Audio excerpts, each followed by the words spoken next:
জয় রাধে, জয় নিতাই চৈতন্য। আশা করি সবাই খুব ভালো আছেন এবং আনন্দিত আছেন। আমরা আজকে 2025 সালের মাঘ মাসের কৃষ্ণপক্ষের একাদশী অর্থাৎ শরৎতিলা একাদশী কবে জানব, এই একাদশীর পারণ, মাহাত্ম্য এবং এই একাদশী সম্পূর্ণ বিস্তারিত শরৎতিলা নাম কেন, বিস্তারিত আমরা এই ভিডিওর মধ্যে জানতে চলেছি। প্রথমে জানিয়ে রাখি, এই একাদশী অর্থাৎ 2025 সালের মাঘ মাসের কৃষ্ণপক্ষের একাদশী, যাহা শরৎতিলা একাদশী নামে পরিচিত, ইহা 25শে জানুয়ারি অর্থাৎ শনিবার পালন করা হবে এবং এই একাদশীর যে পারণ তা হলো রবিবার। আমরা এই বিস্তারিত ভিডিও সম্পর্কে অবশ্যই ভিডিওর মধ্যে জানব। এই একাদশীর নাম হচ্ছে শরৎতিলা, অর্থাৎ শরৎ শব্দের অর্থ ছয়। 6 প্রকার তিলের বিধি অর্থাৎ পূজা বা তার দ্বারা যে অর্চনা করা তার বিধি এই একাদশীর বিশেষ মাহাত্ম্য বা এই একাদশীর বিশেষত্ব। সমস্ত একাদশী কিন্তু ভগবানের উদ্দেশ্যে হয়, সমস্ত একাদশী কিন্তু ভগবানের নিমিত্তে করা উচিত নিষ্কামভাবে। যদিও একাদশীর একটি বিশেষ মাহাত্ম্য পর্ব থাকে বা একটি মাহাত্ম্য কথা থাকে, তাহা সম্পূর্ণভাবে কামযুক্ত অর্থাৎ কামনাযুক্ত, তাহার ফলযুক্ত।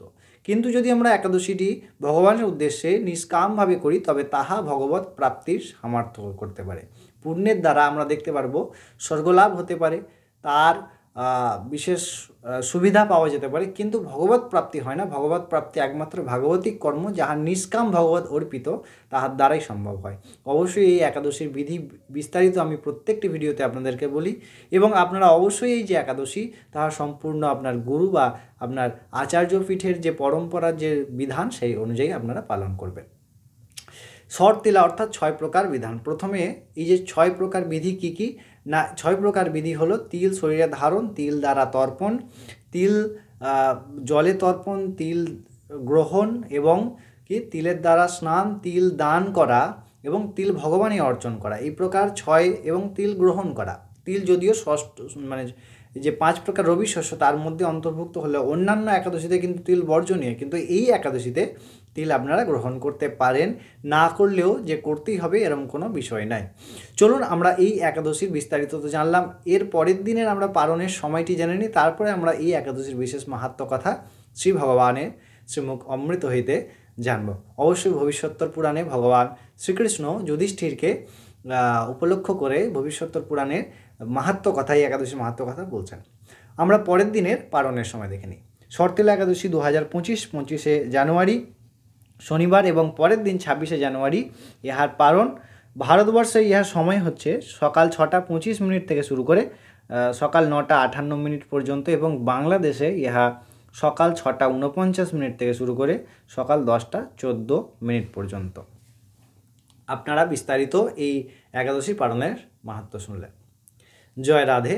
একাদশী অর্থাৎ 2025 সালের মাঘ মাসের কৃষ্ণপক্ষের একাদশী শরৎতিলা একাদশী 25শে জানুয়ারি 2025 শনিবার এবং 26শে জানুয়ারি এই একাদশীর পারণ। আমরা ভগবান শ্রী হরি, ভগবান শ্রীকৃষ্ণের মুখ থেকে এবার মাহাত্ম্য কথাটি শুনব।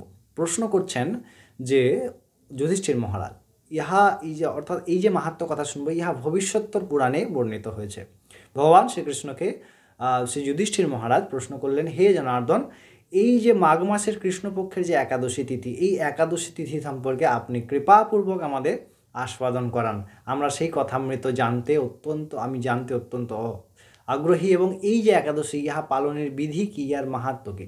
ভগবান শ্রীকৃষ্ণ অত্যন্ত প্রসন্ন হয়ে যুধিষ্ঠির মহারাজের উপদেশে অমৃত প্রদান করছেন যে, হে যুধিষ্ঠির মহারাজ, আপনার প্রশ্ন অত্যন্ত সুন্দর ছিল এবং আপনার সেই প্রশ্নের উত্তর আমি অবশ্যই আপনাকে দেব। তবে তার আগে একটি বিশেষ সুন্দর কথা জানিয়ে রাখি যে এক সময় ঋষি দালব্য পুলস্থ ঋষির কাছ থেকে এই প্রশ্ন করেছিলেন এবং এর বৃত্তান্ত সব পুলস্থ ঋষি সমস্ত বৃত্তান্ত বলেছেন যে এই যে মাঘ মাস, এই মাঘ মাসের মাহাত্ম্য কথা এখানে অত্যন্ত বিশেষভাবে বর্ণনা করা হয়েছে। মাঘ মাসে যদি কেউ ভগবান শ্রীকৃষ্ণের নিমিত্তে বা আপনার যারা যারা ইষ্ট আছেন তাদের নিমিত্তে সেই ভগবানের উদ্দেশ্যে আমরা যদি পূজা, জপ তপ ইত্যাদি ভগবত অর্পিত কর্ম করি, ভগবানের নাম গুণগান করি এবং ব্রাহ্মণকে স্বর্ণ, কলসপূর্ণ জল, ছত্র ইত্যাদি প্রদান করি, তাহলে আমাদের সার্বিক মঙ্গল এবং করুণা নিধান ভগবান সে অত্যন্ত প্রসন্ন হন এই কর্মের দ্বারা। কারণ ব্রাহ্মণ এবং গো এটি ভগবানের অত্যন্ত প্রিয়, তাই এই প্রকার বিধানের বর্ণনা করা হয়েছে। এখন হে জনার্দন, হে যুধিষ্ঠির মহারাজ, আমি আপনাকে সেই কথামৃত আস্বাদন করাবো যাহা ভবিষ্যত্তর পুরাণে বর্ণিত হয়েছে, এবং এই কথা আমি ইতিপূর্বে নারদকে বর্ণনা করেছি। তিনি বলছেন, পুরাকালে এক নগরীতে এক ব্রাহ্মণী বসবাস করতেন। সেই ব্রাহ্মণী কী করতেন না, অন্যের কাছ থেকে সমস্ত দ্রব্য সামগ্রী তিনি নিজে দান হিসাবে নিতেন এবং সেগুলিকে আবার পুনরায় ব্রাহ্মণ ইত্যাদি সবাইকে দান করতেন। সমস্ত প্রকার দান তিনি করতেন সবার কাছ থেকে নিয়ে। কিন্তু তিনি কোনোদিনও সেই সমস্ত ব্রাহ্মণ বৈষ্ণব ইত্যাদি এহাদের তৃপ্তির জন্যে যা অন্নদান কোনোদিন করেন নাই, এবং তিনি নিজে থেকে কোনোদিন কাউকে অন্ন বা খাদ্য প্রদান করেন নাই।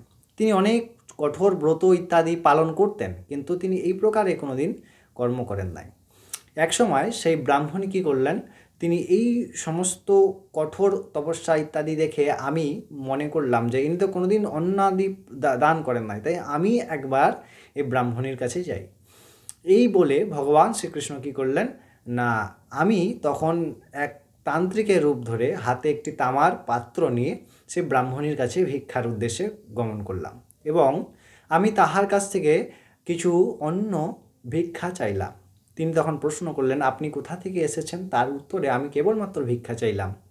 এবং তিনি সাথে সাথে ক্রুদ্ধ হয়ে একটি মাটির ঢিলা তুলে নিয়ে কী করলেন না, আমার দিকে নিক্ষেপ করলেন, এবং নিক্ষেপ করার ফলে আমি সেই ঢিলাটি কুড়িয়ে নিয়ে চলে আসলাম। তিনি অত্যন্ত কষ্টসাধ্য বড় বড় কঠোর কৃচ্ছ সাধন করছেন, তপস্যা করতেন। কৃচ্ছ সাধন শব্দে যেমন ভগবানের উদ্দেশ্যে, দেবতাদের উদ্দেশ্যে বিভিন্ন শরীরকে তপস্যার যে অর্থ, অর্থাৎ শরীরকে কষ্ট দিয়ে সেই সমস্ত সাধনগুলি করা, অর্থাৎ যেমন অভুক্ত থাকা, মৌন থাকা ইত্যাদি ইত্যাদি। তো এই প্রকার তিনি অত্যন্ত কষ্ট সাধন কী করতেন না, কৃচ্ছ সাধন করতেন, সাধনা করতেন। কিন্তু তিনি অন্নদান করেন নাই, ভগবানকে একটা ঢিলা দিয়েছিলেন। এই প্রকারে অনেক দিন ব্যতীত হতে লাগলো। হে নারদ, এক সময় তিনি তার এই দিব্য কর্মের জন্য তিনি সশরীরে কী করলেন না, স্বর্গে গমন করলেন। যেহেতু তিনি সমস্ত জল, স্বর্ণ, ছত্র ইত্যাদি ইত্যাদি দান করেছেন এবং আমাকে সর্বোপরি একটি মাটির ঢিলা প্রদান করেছিলেন, সেহেতু তিনি একটি স্বর্গে সুন্দর ঘর পেলেন, সম্পূর্ণ ঘর সুন্দর। কিন্তু সমস্যা, তিনি কোনো দিন অন্ন দান নাই বা আমাকে কোনো প্রকার ভিক্ষার অন্ন প্রদান করেন নাই বলে তিনি কী করলেন না, তিনি একটি খাদ্যদ্রব্যবিহীন ঘর পেলেন। অর্থাৎ সেই ঘর তো ছিল খুব সুন্দর, কিন্তু সেখানে কোনো খাদ্যদ্রব্য ছিল না। তখন তিনি আমার কাছে প্রার্থনা করলেন, হে প্রভু, আমি তো এত কষ্টসাধ্য সাধনা করেছি, কিন্তু এর ফলস্বরূপ আমি কোনো খাদ্য পাই নাই কেন? ভগবান শ্রী বললেন যে তার প্রধান কারণ হলো আপনি আমায় ঢিলা দান করেছিলেন, কিন্তু কোনোদিন অন্ন দান করেন নাই। তখন এর যে প্রতিকার, তার বিধান ভগবান করলেন শ্রীকৃষ্ণ। তখন সেই ভগবান সেই ব্রাহ্মণ পত্নীকে বললেন, যেহেতু আপনি সশরীরে স্বর্গে এসছেন, তাই দেবতাদের যে পত্নীগণ তারা আপনাকে দর্শন করতে আসবে।